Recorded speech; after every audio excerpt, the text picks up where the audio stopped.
Welcome back everyone, Mike here. There is just something satisfying about running a wood chipper. I don't know why, but I enjoy it, I really do. Now if I had to run one for 8 or 10 hours a day every day, probably wouldn't be as much fun, but this thing is great to have around here. You can take all that debris, chip it up into a dump trailer like this. It's amazing, it works really, really well. But this evening I'm working on another tree here. If you're new to our channel, we're building a big building over here. Kind of like a big shop, game room. Some people call them like a party barn, barn dominium, wee sheds. I don't know, but it's going to be a nice big building and we'll get a lot of use out of it. But I have 9 more trees that I have to take down, and the one tonight, like I said, is a red oak. And I tell you what, I got lucky. I was feeding that chipper there, and I looked down, and all of a sudden there's a hornet's nest. I don't know, it's probably about that big, one of those bald-faced hornet nests. I didn't see a hornet, and the nest looked like it was in good shape. I don't know if they had just abandoned it or what, but those things are nasty. Matter of fact, it was that same tree probably 5 or 6 years ago. I'm standing there at the house there, and a buddy of mine pulled in, and we're just talking over there by the house, and he just happened to look up. He's like, "Man, do you see that hornet's nest?" I said, "No." I looked, and hanging right above where we parked the cars, there was a hornet's nest. I mean, this thing was this big, and those things were swarming all over the place. And if you're not familiar with them, they sting. I mean, I've got hit by yellow jackets and wasps. None of them are fun, but nothing compares, at least around here, to a bald-faced hornet, right? So I'm looking at this thing and I'm like, man, I got to get rid of that. And actually, neighbor Cliff, he worked for the power company for years, and he told me how they used to take care of them, and I thought I'd give it a try. What I did, I got a fiberglass pole. I had this long pole that would go together in sections, because the nest was probably, I don't know, 18, 20 feet up in the air. So I get this pole and I get a road flare and I duct tape it to the end of the pole. And I come over here and I'm looking at it and I'm like, plan B, right? So I go back in the garage. I had a motorcycle helmet on, goggles, long sleeve shirt, gloves. I mean, I'm all wrapped up, right? Because I've been stung by these things before. And I just lit that flare up and shoved it right into the bottom of that nest. And those things were just raining down on me, hornets, hundreds of them, and they were all dead before they even hit the ground. I don't know if it was a combination of the heat, the fumes from that flare, and the nest catching on fire. I don't know what it was, but it killed them all instantly, so that worked out really well. Everyone was in the house looking out the window laughing at me. I'm out there with the helmet on and everything, but it worked really well. But anyway, let me show you this tree here, and then we're going to chip some more stuff up. This is a pretty good test for the Wallenstein Chipper. I'll have some 4 and 5 inch red oak. So far I've used that chipper on mostly cherry. A little bit of oak, but nothing real big. But the chips are really nice. What you see here, it blows the chips the whole way across here. The leaves do pile up a little bit over there just because they're so light. But the heavy stuff, it shoots it a long way. But anyway, I took some limbs off it with the pole saw because they were sticking out pretty far, and I know they would probably hit that fence. But I think this one should go pretty well. And like I said, if I damage the fence, it's coming out anyways. I just don't want to damage it just yet. So, give you a little better look here. It's got a lot of lean this direction, kind of towards the fence more than where I want it, but I think I can guide it just enough to keep it away from the fence.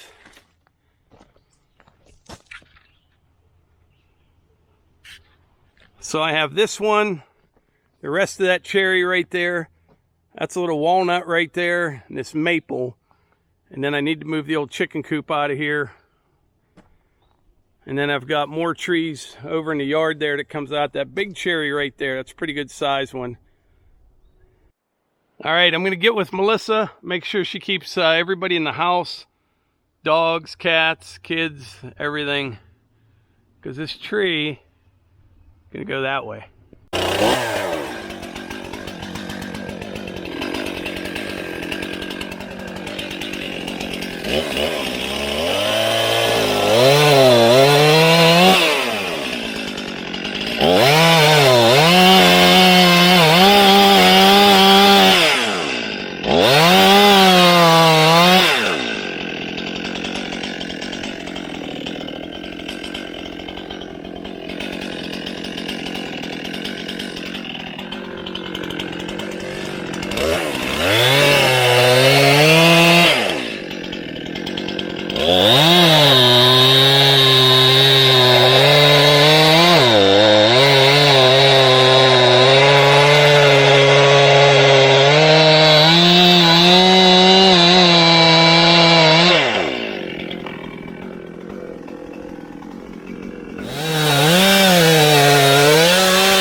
Okay, so using that Wallenstein Chipper is just so fun for me. It's incredible. I love it. I was yelling at her, and then she gets mad at me because she likes putting a piece in and watching it go through. I love it. I'm like, you don't have to sit there and watch it. You know what? The next best thing is my food processor, you know, but we don't have a garbage disposal. And I think if we did, if I wasn't deprived of a garbage disposal, I'd enjoy like shoving our scraps down the garbage disposal. But boy, I love that. I don't know who wouldn't. It's very fulfilling. What a difference that made, taking that tree out, huh? Yeah. You know, I love oaks. I hated to see it go, and all those beautiful leaves. I'm like, but it smelled so good. It really smelled like a fresh green chopped salad. Yeah. With dandelion, like no kidding, it just had that smell. So we got 3 more right there, a maple, a little walnut, and that cherry. They're all, that maple will come down easy, but I think tomorrow night we'll clean up all that wood that we cut and get it split up, you know what I mean? I like keeping everything cleaned up as we go, or you end up with a big mess, but I'll tell you what, that stump is going to be a chore getting out, that one. Someone asked the other day, and I explained it in the video why I'm leaving the stumps high, and they're like, don't leave your stumps high, but you have to when you're pulling them out with an excavator, which is why I'm... More leverage, yeah, way more leverage, especially that oak stump. That root ball on that one right there, it's only a 16-inch tree. That root ball will probably be 7 feet across. You know what I mean? Maybe 8 feet across. There's a lot of root under the ground, especially the way that tree was leaning. You know what I mean? The roots have to go out real far to hold that up. Well, when they grow in a bunch like that, you know, their leaves are on the outside, like this big oak, you know, grow out. The leaves are on the outside, and then it's not so many leaves on the other side, but it's letting the other trees be that canopy. All right, so like I said, probably tomorrow night we will clean up all this wood we have over there, go split it up, and get ready to continue on. But yeah, I think it's coming along good. Yep. Get these trees out of the way, move the chicken coop, and then we'll start moving dirt and get ready for the new building. But I see the battery's about dead, Melissa, if you want to wrap this video up. Click the thumbs up or like, give us a comment, let us know how things are where you're at. Subscribe if you haven't already, and share these with your friends. We'd love to have them here. Thanks. We'll see you on the next one. See ya.